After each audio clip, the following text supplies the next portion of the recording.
نحمده ونصلي على رسوله الكريم أما بعد فأعوذ بالله من الشيطان الرجيم بسم الله الرحمن الرحيم وقال ربكم ادعوني أستجب لكم إن الذين يستكبرون عن عبادتي سيدخلون جهنم داخرين صدق الله العظيم قال النبي صلى الله عليه وسلم لا يدخل الجنة من كان في قلبي مثقال ذرة من كبر أو كما قال عليه الصلاة والسلام۔ عزیز دوستو، بزرگوں، قرآن مجید کی آیت اور حدیث پاک کی روشنی میں جو بات عرض کرنی ہے وہ معاشرے میں ایک بہت بڑا گناہ، جسے گناہ نہیں سمجھا جاتا ہے، جسے تکبر کہا جاتا ہے، جو اللہ تعالیٰ کو اور نبی کریم صلی اللہ علیہ وسلم کو قطعاً پسند نہیں ہے۔ بندوں سے جو چیز مطلوب ہے اللہ تعالیٰ کو وہ تواضع ہے، انکساری ہے۔ تکبر ہرگز اللہ تعالیٰ کو پسند نہیں ہے۔ قرآن مجید کی جو آیت تلاوت کی اس میں اللہ تعالیٰ فرماتے ہیں کہ ادعونی استجب لکم، کہ میرے بندو مجھ سے مانگو، میں تمہاری مرادوں کو، تمہاری مانگ کو پورا کروں گا۔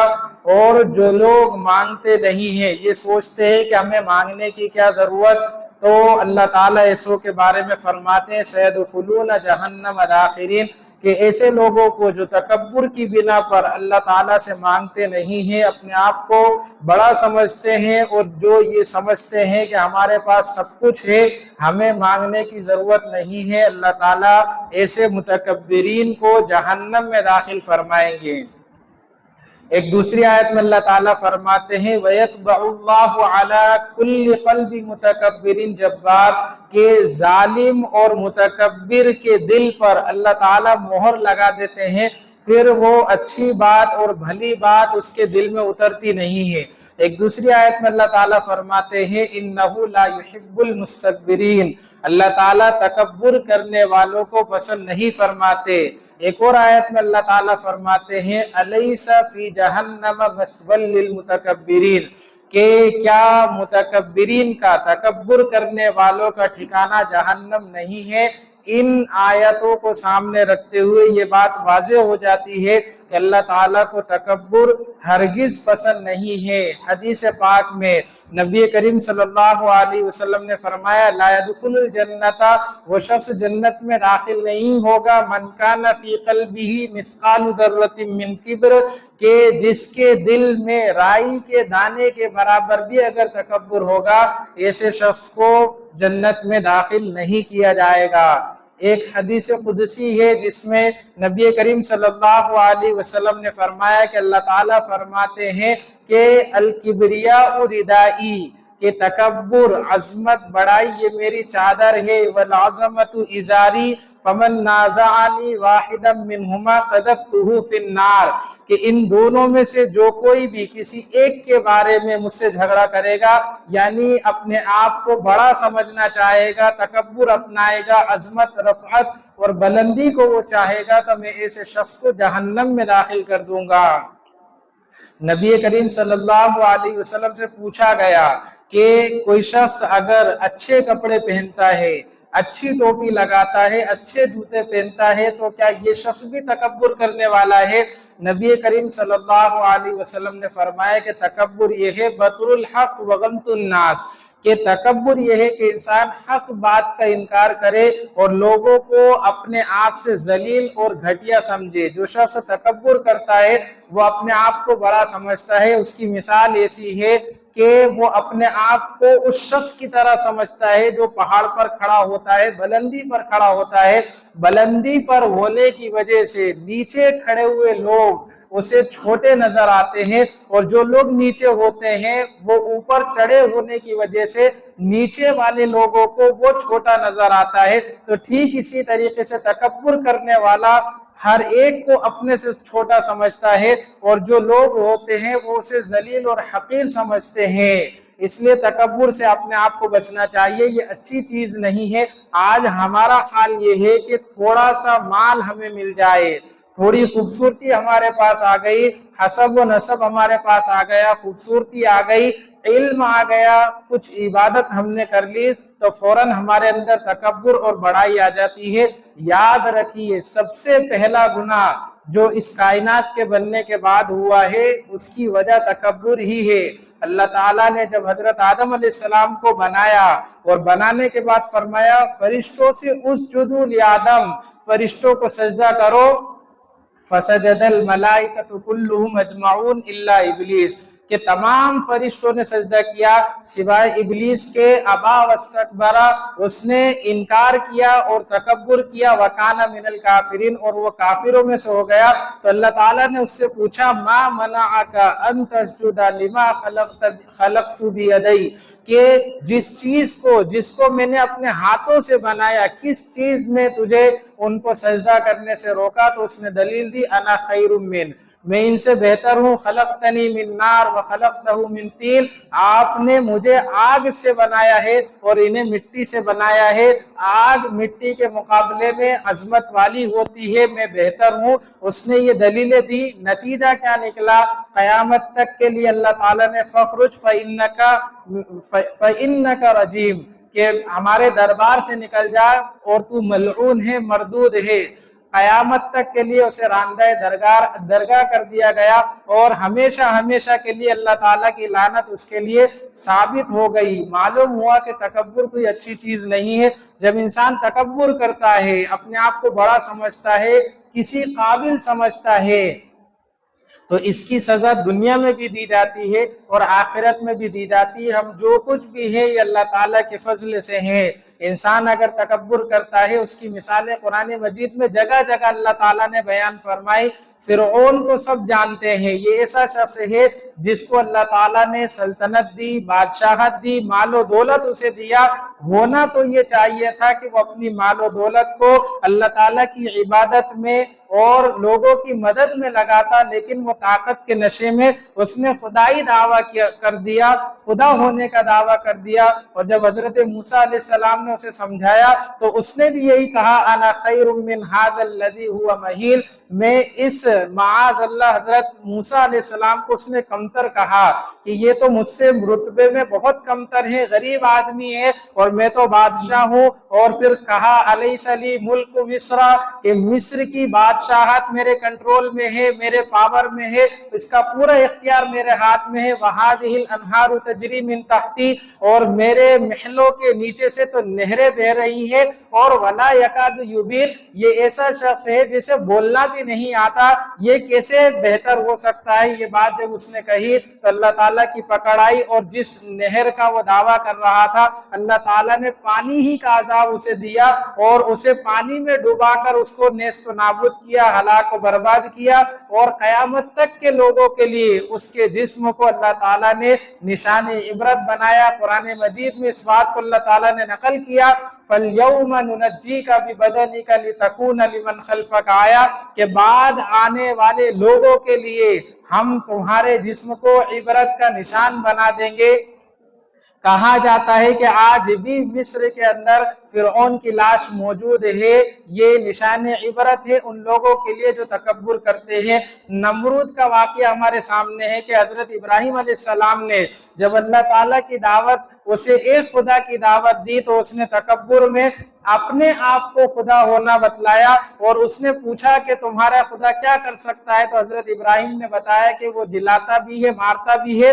تو اس نے کہا کہ یہ کام تو میں بھی کر سکتا ہوں۔ ایک شخص جو اس کے قید خانے میں جس پر قتل کی سزا، جس کو موت کی سزا سنائی جا چکی تھی، اس کو اس نے آزاد کر دیا، اور جو ایک نردوش شخص تھا، بے گناہ شخص تھا، اسے راستے سے پکڑ کر پھانسی پر چڑھا دیا۔ حضرت ابراہیم علیہ السلام نے دیکھا کہ اس کا دماغ خراب ہے، اللہ تعالیٰ نے اس کو ایسی سزا دی کہ ایک لنگڑا مچھر اس کے دماغ میں گھسا، جس کی وجہ سے جب وہ مچھر اس کے دماغ میں گھومتا تھا تو اس کے دماغ میں سر میں درد ہوتا تھا۔ تو جن لوگوں کو اس نے اپنا یہ بتایا تھا کہ یہ میرے بندے ہیں، میرے غلام ہیں، میں ان کا آقا ہوں، میں خدا ہوں، اللہ تعالیٰ نے انہی سے اس کے سر پر جوتے پڑوائے۔ یہ تکبر کا انجام تھا۔ اس لیے یہ کوئی اچھی چیز نہیں ہے، دنیا میں بھی سزا دی جاتی ہے اور آخرت میں بھی سزا دی جائے گی۔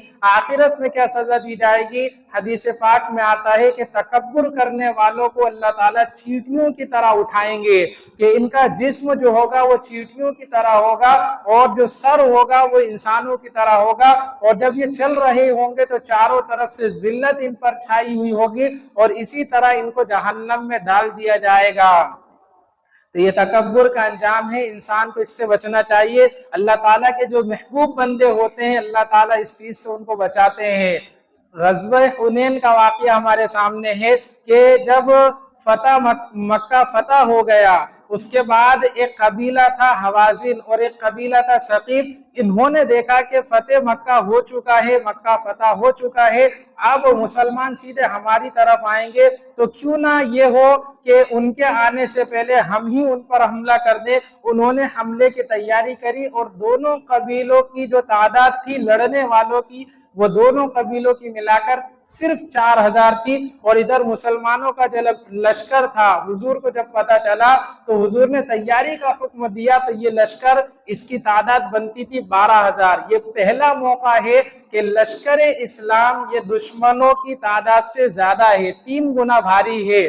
تو کچھ بھولے بھالے نوجوان مسلمان تھے جو نئے نئے مسلمان ہوئے تھے، انہوں نے دیکھا کہ ہماری تعداد تو 12000 ہے، ان کی 4000 ہے، تو انہوں نے ایک جملہ فرمایا کہ لن نغلب عن قلت، لن نغلب اليوم عن قلت، آج ہم تعداد کی وجہ سے مغلوب نہیں ہوں گے۔ ہمیشہ یہ دیکھا گیا ہے کہ ہماری تعداد کم رہی ہے، دشمنوں کی تعداد زیادہ رہی ہے، اس کے باوجود اللہ تعالیٰ نے فتح ہمیں دی ہے، تو آج تو ہماری تعداد بھی زیادہ ہے، آج ہم ہرگز مغلوب نہیں ہوں گے۔ اللہ تعالیٰ نے اس کیفیت کو قرآن مجید میں نقل کیا کہ لَقَدْ نَصَرَكُمُ اللَّهُ فِي مَوَاطِنَ كَثِيرًا وَيَوْمَ حُنَيْنٍ إِذْ أَعْجَبَتْكُمْ كَثْرَتُكُمْ، کہ جب تمہیں اپنی تعداد پر عجب ہونے لگا، ناز ہونے لگا، اپنی تعداد پر جب تمہیں اترانا آ گیا، تو پھر اللہ تعالیٰ نے اس کا انتظام یہ کیا کہ جو دشمن تھے جہاں لڑائی ہونا تھی وہاں انہوں نے رات ہی میں مورچے سنبھال لیے اور ہر گھاٹی کے پیچھے کچھ تیر اندازوں کو بٹھا دیا گیا۔ جیسے ہی لشکر اسلام عین میدان کے موقع پہ پہنچا جہاں لڑائی ہونا تھی، اور جب وہ زد میں آ گیا چاروں طرف سے دشمن کے، تو دشمن نے ایک طرح سے چاروں طرف سے تیر چلانا شروع کر دیے، اور یہ حملہ اس قدر غیر متوقع تھا کہ مسلمانوں کے لشکر میں سراسیمگی پھیل گئی، حیرانگی پھیل گئی، اور کچھ سمجھ میں ہی نہیں آ رہا کہ کہاں سے کیا ہو رہا ہے، جہاں تک کہ صفیں اکھڑ گئی۔ پھر اللہ تعالیٰ کی مدد اور نبی کریم صلی اللہ علیہ وسلم کی ہمت سے اللہ تعالیٰ نے اس غزوے میں مسلمانوں کو فتح نصیب فرمائی۔ اس سے معلوم ہوا کہ یہ ناز نخرے اور اپنے آپ کو بڑا سمجھنا یہ کوئی اچھی چیز نہیں ہے۔ انسان تکبر کیوں کرتا ہے؟ کچھ وجہ کتابوں میں ملتی ہے۔ پہلی وجہ جو انسان کے تکبر کا سبب بنتی ہے وہ ہے علم۔ جب انسان کے پاس علم آ جاتا ہے تو وہ اپنے آپ کو بڑا سمجھنے لگتا ہے، بہتر سمجھنے لگتا ہے، وہ یہ سمجھتا ہے کہ میں ہی سب سے بڑا ہوں، سب سے بڑا جانکار ہوں، اب چاروں طرف لوگ میری عزت کریں گے، میرے آگے آ کر بیٹھیں گے، گھٹنے ٹیکیں گے، وہ یہ سمجھنے لگتا ہے۔ یاد رکھیے ابلیس کے پاس بھی بہت زیادہ علم تھا۔ یہاں ایک بات اور سمجھ لیں، لوگوں میں یہ مشہور ہے کہ جو ابلیس تھا وہ معلم ملائکہ تھا، فرشتوں کا استاد تھا۔ یہ بات غلط ہے، وہ فرشتوں کا استاد نہیں تھا۔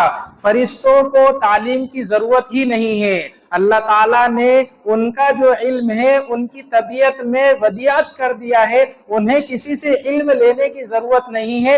انسان اور جنات کو اللہ تعالیٰ نے اپنی عبادت کے لیے بنایا ہے، اور ان دونوں کو علم کی تعلیم کی ضرورت ہے۔ تو جنات، یہ جو ابلیس ہے یہ بھی جنات ہی کی ایک قسم ہے، یہ جن ہی ہے، اس کو تعلیم کی ضرورت تھی، تو یہ فرشتوں سے تعلیم حاصل کرتا تھا، یہ فرشتوں کا استاد نہیں ہے، فرشتوں کا شاگرد ہے۔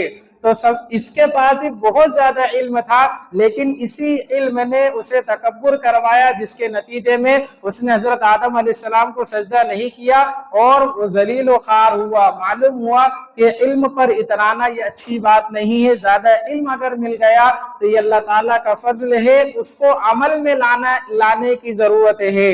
تو پہلی چیز جو تکبر کا سبب بنتی ہے وہ ہے زیادہ علم کا مل جانا۔ اس لیے حضور نے دعا سکھائی کہ علم نافع اللہ تعالیٰ سے مانگو، اللہم انی اسألک علما نافعا، کہ جو بھی علم اللہ تعالیٰ مجھے دے وہ نفع والا ہو، نقصان دینے والا نہ ہو، عمل پر پیرا ہونے وقت کی توفیق جس کے ساتھ ملے، ایسا علم اللہ تعالیٰ سے مانگنا چاہیے۔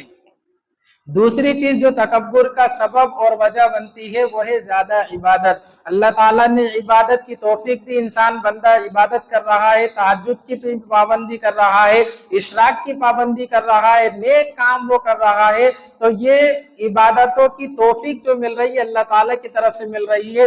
لیکن بعض مرتبہ ہوتا یہ ہے کہ انسان اپنے آپ کو بہتر سمجھنے لگتا ہے۔ جو لوگ تہجد کی پابندی نہیں کرتے، اشراق کی پابندی نہیں کرتے، چاشت کی پابندی نہیں کرتے، فرض نمازوں کی پابندی نہیں کرتے، وہ ان لوگوں کو گھٹیا نظر سے دیکھتا ہے اور اپنے آپ کو بہتر سمجھتا ہے کہ ہم تو تہجد بھی پڑھتے ہیں، اشراق بھی پڑھتے ہیں، ان کے تو فرض نمازوں کے ٹھکانے نہیں ہے۔ یہ جو عبادت کی توفیق مل رہی ہے اللہ تعالیٰ ہی کی طرف سے ہے، اس پر اترانا نہیں چاہیے، بلکہ ان کے لیے دعا کرنا چاہیے کہ اللہ تعالیٰ ان کو بھی توفیق دے، یہ بھی تیری عبادت میں لگے۔ ایک واقعہ بارہا سنا ہوگا کہ ایک شخص تھا بنی اسرائیل میں جسے اللہ تعالیٰ نے اس کی عمر کو لمبا کرا، 500 سال اس نے اللہ تعالیٰ کی عبادت کری، اور جب وہ عبادت کر کے اللہ تعالیٰ کے یہاں پہنچا تو اللہ تعالیٰ نے اس سے کہا کہ میرے فضل سے تم جنت میں چلے جاؤ۔ تو وہ اترانے پر آ گیا کہ میں نے 500 سال عبادت کری، آپ کے فضل سے کیوں؟ میں نے جو عبادت کری ہے اس عبادت کے بدلے میں جنت میں جاؤں گا۔ حالانکہ وہ یہ بھول گئے کہ یہ جو 500 سال انہوں نے عبادت کری اس کی توفیق اللہ تعالیٰ نے ہی دی، اس کے انتظامات بھی اللہ تعالیٰ نے کیے کہ 500 سال تک کھانے پینے کا ان کا انتظام کرا تاکہ کمانے کی مشغولی ان کی نہیں رہی، بچوں سے انہیں فارغ رکھا، اور تنہائی دی اللہ تعالیٰ نے، لوگوں کے شور شغب سے انہیں دور رکھا تاکہ عبادت وہ کر سکے۔ اور سب سے بڑی نعمت 500 سال تک اللہ تعالیٰ نے انہیں بیمار نہیں ہونے دیا۔ اگر وہ بیمار ہو جاتے تو کیسے اللہ تعالیٰ کی عبادت کرتے؟ وہ یہ سب بھول گئے۔ اللہ تعالیٰ نے ان کا جو بڑائی جو ان کے اندر آ رہی تھی اس کو ختم کرنے کے لیے فرشتوں سے کہا کہ انہیں جہنم کا ایک چکر لگا کے لاؤ۔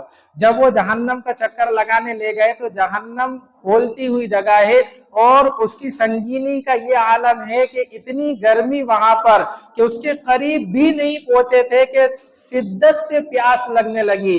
تو انہوں نے فرشتوں سے پانی مانگا کہ میرا گلا سوکھ رہا ہے، مجھے پانی پینے کو دیا جائے۔ تو پانی کا پیالہ لایا گیا، لیکن کہا کہ قیمت بدلہ آپ کو دینا ہوگا، اس کی قیمت ادا کرنی ہوگی، اور قیمت یہ ہے کہ ساری 500 سال کی جو عبادت ہے اس کے بدلے میں یہ ایک پیالہ تمہیں دیا جائے گا۔ مرتا نہ کیا کرتا، انہوں نے فوراً کہا کہ مجھے پانی کا پیالہ دے دیا جائے اور میں وہ عبادتیں دیتا ہوں۔ اب ان کے پاس جنت میں جانے کے لیے کچھ نہیں بچا، تو پھر انہوں نے کہا کہ اللہ اپنے فضل سے تو مجھے جنت میں بھیج۔ اس سے ہمیں سبق ملتا ہے کہ زیادہ عبادتوں کی توفیق جو مل رہی ہے یہ اللہ تعالیٰ کے فضل سے مل رہی ہے، اس پر اترانا نہیں چاہیے۔ انسان کو خوبصورتی مل جائے، پیسہ آ جائے تو بھی انسان کے اندر گھمنڈ آ جاتا ہے اور انسان اپنے آپ کو بڑا سمجھنے لگتا ہے، پھر وہ اپنے جو غریب دوست ہیں ان کے ساتھ اٹھنا بیٹھنا یہ سب چھوڑ دیتا ہے۔ حکایت لطیف میں بہت اچھی حکایت لکھی ہے کہ دو پرانے دوست تھے، دونوں کمزور تھے، غریب تھے، اتفاقاً ایک شخص کو ان میں سے ایک بڑا عہدہ مل گیا، اچھی نوکری مل گئی، تو یہ شخص آیا مبارکبادی دینے کے لیے کہ میرا پرانا دوست ہے، جگری یار ہے، مبارکبادی پیش کریں گے۔ تو جب وہ اس کے قریب پہنچا تو اس نے پہچاننے سے انکار کر دیا کہ کیسی چرا آمدئی، کہ کون ہے تو، میں نہیں جانتا۔ تو انہوں نے دیکھا کہ جب میرا دوست مجھے پہچان نہیں رہا ہے تو انہوں نے کہا کہ میں تمہاری تعزیت کے لیے آیا ہوں، اظہار غم کے لیے آیا ہوں، اس لیے کہ میں نے سنا ہے کہ تم اندھے ہو گئے ہو، تمہیں دکھائی نہیں دیتا کہ میں تمہارا پرانا دوست ہوں، جب تم مجھے پہچان نہیں رہے ہو مطلب کہ تم اندھے ہو چکے ہو، تو میں مبارکبادی دینے نہیں آیا ہوں، میں تمہاری تعزیت کے لیے آیا ہوں۔ تو زیادہ علم کا مل جانا، اسی طرح عہدے کا مل جانا، خوبصورتی کا مل جانا، یہ کوئی ایسی چیز نہیں ہے جس پر انسان اترائے۔ جب انسان کے اندر تکبر آ جاتا ہے تو وہ میں کرنے لگتا ہے. بکری بھی میں کرتی ہے. اس میں کو تو سے بدلنے کے لیے اس پر کتنے امتحانات گزرے. بہت اچھی مثال ہے کتابوں کے اندر کہ پہلے بکری کو ذبح کیا جاتا ہے, ذبح کرنے کے بعد چمڑے کو الگ کیا جاتا ہے, گوشت کی بوٹی کی جاتی ہے, پھر ان بوٹیوں کو سیکا جاتا ہے اور پھر انسان اس کو کھا لیتا ہے. پہلے زمانے میں بکری کو ذبح کرنے کے بعد اس کی آنتوں کو کام میں لایا جاتا تھا, اور وہ آتے جو روئی دھلنے کی مشین ہوتی ہے ان میں لگایا جاتا تھا, اور پھر ان سے اس مشین کو چلایا جاتا تھا. تو جب شروع میں وہ آتے مشین پر لگائی جاتی تھی تو اس میں چو چو کی آواز آتی تھی, لیکن جب وہ چلتے چلتے وہ چو چو تو میں بدل جاتی تھی. تو اس مثال سے یہ سمجھایا کہ اللہ تعالیٰ کو میں پسند نہیں ہے. اس میں کو تو میں بدلنے میں کتنے امتحانات سے بکریوں کو گزارا ہے. جو انسان تکبر کرتا ہے وہ میں کرنے لگتا ہے, پھر اسی میں کو تو میں بدلنے کے لیے اللہ تعالیٰ اس پر امتحانات سے گزارتے ہیں. اس لیے تکبر کوئی مطلوب چیز نہیں ہے, تواضع اللہ تعالیٰ کو مطلوب ہے. حدیث میں آتا ہے من تواضع للہ رفعہ اللہ, کہ جو شخص تواضع اختیار کرتا ہے لیکن اللہ تعالیٰ کے لیے, یہ تواضع اللہ تعالیٰ کے لیے ہو تو اللہ تعالیٰ اس کے درجات کو بلند کرتے ہیں. آج ہماری تواضع کیا ہے, یہ اللہ تعالیٰ کے لیے نہیں ہوتی, لوگوں کو دکھانے کے لیے ہوتی ہے. کوئی بڑا ہمارے سامنے آ گیا, کوئی عہدیدار ہے اور سرکاری عہدہ اس کے پاس ہے تو اس کے ساتھ تو تواضع کا معاملہ ہوگا, اور پھر کوئی ہمارا دینی بھائی ہمیں مل جائے یا کوئی بھی ہمارا پڑوسی مل جائے یا کوئی ہمارا دوست مل جائے, سارا تواضع ہمارا جو ہے وہ رخصت ہو جاتا ہے, اور جو بدتمیزی ہم اس کے ساتھ کرتے ہیں وہ سب کے سامنے ہے. اس لیے تواضع کو اپنانا چاہیے. تواضع یہ ایسی چیز ہے جو انسان کے مرتبے کو بلند کرتی ہے, محبوب ہے, مطلوب ہے. تواضع ہی ہمیں اپنے اندر پیدا کرنا ہے, تکبر ہمیں اپنے اندر پیدا نہیں کرنا ہے. اللہ تعالی ہم تمام کو کہنے سننے سے زیادہ عمل کی توفیق عطا فرمائے. وآخر دعوانا الحمدللہ رب العالمین.